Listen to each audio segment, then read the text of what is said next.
Hi everyone, welcome to our Sri Sara academy. இந்த வீடியோவில் என்ன பார்க்க போகிறோம் அப்படின்னா 7ஆம் வகுப்பு தமிழ் முதல் இடை பருவத் தேர்வுக்கான இந்த தேர்வுத்தாளுக்குரிய விடை பார்க்க போகிறோம். ஃபஸ்ட்டு பாருங்கள், சரியான விடையை தேர்ந்தெடுத்து எழுதுக. முதல் கேள்வி, நெறி என்னும் சொல்லின் பொருள். ஆன்சர் பார்த்தீங்கன்னா ஆப்ஷன் ஆ, வழி. இரண்டாவது கேள்வி, வானில் டேஷ் கூட்டம் திரண்டால் மழை பொழியும். ஆன்சர் பார்த்தீங்கன்னா ஆப்ஷன் ஆ, முகில். மூன்றாவது கேள்வி, தமிழின் கிளை மொழிகளில் ஒன்று. ஆப்ஷன் பார்த்தீங்கன்னா இ, தெலுங்கு. நான்காவது கேள்வி, ஆசிய யானைகளில் ஆண் பெண் யானைகளை வேறுபடுத்துவது. ஆன்சர் பார்த்தீங்கன்னா ஆப்ஷன் ஆ, தந்தம். அடுத்த ஐந்தாவது கேள்வி, சொல்லின் முதலில் மட்டுமே இடம்பெறுவது. ஆன்சர் பார்த்தீங்கன்னா ஆப்ஷன் ஆ, ஔகார குறுக்கம்.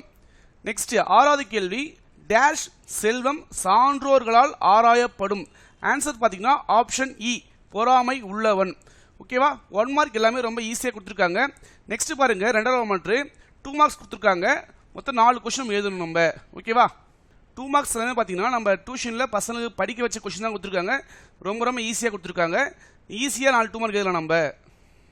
நெக்ஸ்ட்டு 6 2 மார்க்கில் 4 2 மார்க் ஈஸியாக எழுதலாம். எல்லாம் இருதுணை, அக்ரிணை, உயர்திணை, முக்கணி, மா பலா வாழை ரொம்ப ஈஸியாக கொடுத்துருக்காங்க. மகளிர் எதிர்பார்த்து ஆடவர், அரசன், அரசி. ஸோ இது மாதிரி எல்லாமே ரொம்ப ரொம்ப ஈஸியாக கொடுத்துருக்காங்க. அடுத்து பாருங்கள், 3 மார்க் பாருங்கள். மொத்தம் 3 கொஸ்டின் கொடுத்துருக்காங்க, 2 எழுத சொல்கிறாங்க. ஸோ இது பார்த்தீங்கன்னா ரொம்ப ரொம்ப ஈஸியான கொஸ்டின். இதுவும் அதே மாதிரி ரொம்ப ரொம்ப ஈஸியான கொஸ்டின், ஈஸியாக இருக்கலாம் நம்ம. அடுத்து பாருங்கள், 6ஆம் மாற்று பாருங்கள், மனப்பாட பகுதி. முதல் பாட்டை கொடுத்துருக்காங்க, அருள்நெறி அறிவை தரலாகும் அதுவே தமிழ் குரலாகும். ரொம்ப ஈஸியான பாடல் தான் இது. அடுத்து உள்ளத்தால் சொல்லிட்டு திருக்குறள் எழுத சொல்றாங்க. ரொம்ப ஈஸியான கொஸ்டின் தான் இது. அடுத்து பாருங்க, 5 மார்க். இது நம்ம அடிக்கடி படிக்க சொல்லும் கொஸ்டின் இது. ஓகேவா, ஸோ கொஸ்டின் பேப்பர் வந்து ரொம்ப ரொம்ப ஈஸியாக கொடுத்துருக்காங்க. கண்டிப்பாக நம்ம டியூஷன் பசங்க சென்டர் மணிக்குள்ளே நம்ம கோச்சிங் கொடுத்துருக்கோம். ஓகேவா, ஸோ இதே மாதிரியே நம்ம ஒவ்வொரு சப்ஜெக்ட்டுக்காக ஆன்சர் கீ போட்டுருக்கோம். ஸோ மறக்காமல் பாருங்கள், உங்கள் ஃப்ரெண்ட்ஸுக்கும் மறக்காமல் ஷேர் பண்ணுங்கள். நம்ம சேனல் சப்ஸ்கிரைப் பண்ணுங்கள். Okay, thank you.